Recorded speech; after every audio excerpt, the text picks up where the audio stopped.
right, listen. Yeah, because he wants you to buy his album. You did a story. You did a story yesterday in the news that one of the worst serial killers of all time was a guy named Ed Gaines.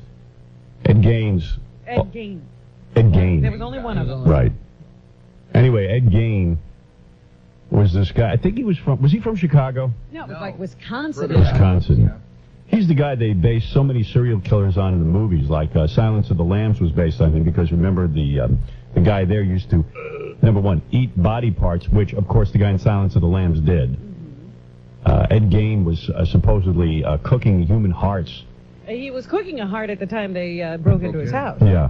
It was in a frying pan. Yeah. And doesn't he know that frying is bad for you? You should bake or... Back then, you know, nobody had figured that out yet. I see. And he had a bunch of body parts, organs, in the refrigerator, just, you know, whenever he wanted them. Yeah, and then also he would kill women and then, like, take their human skins, their vaginas, and their whole upper torso. He would cut out the whole middle part. Yeah, and he would make a woman's skin suit and dance around in the moonlight. Right, which another character in Silence of the Lambs did. Yeah, so this guy was one of the worst serial killers of all time.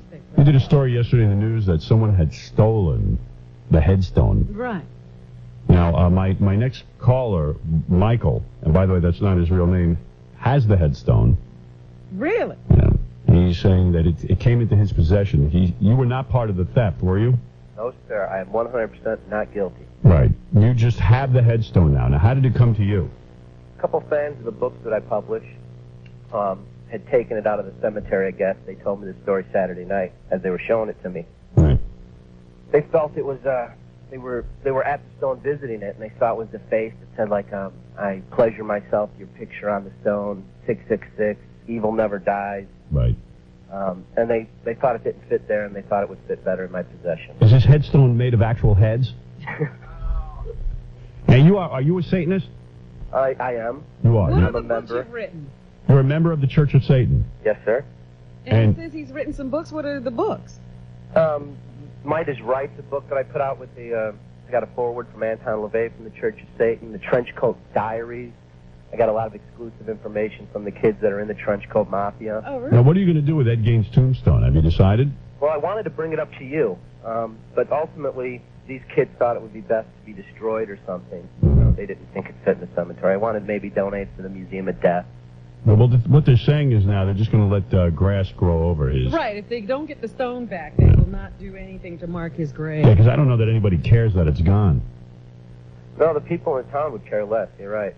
Right, and we're not even sure who pays for the upkeep on the grave, so I don't think anybody cares. I researched that yesterday, and it was the lawyer of Ed Gein paid for the headstone and the burial and the upkeep of that. Really? Yeah, he paid from the trust. I guess Ed Gein had been making pottery and stuff while he was in the mental institution, and he was taking care of that money. Yeah, well, he was in an insane asylum, Ed Gein, and after he was caught, the town burned down his house. Really? Yeah. It's like a real horror story. Oh, yeah. So is there anything unusual now that you have the headstone in your apartment? Is there anything unusual going on? No. Nothing. No supernatural anything. I am sort of biting my nails a little more. You are. And you have You sound like a young guy. How old are you? 28.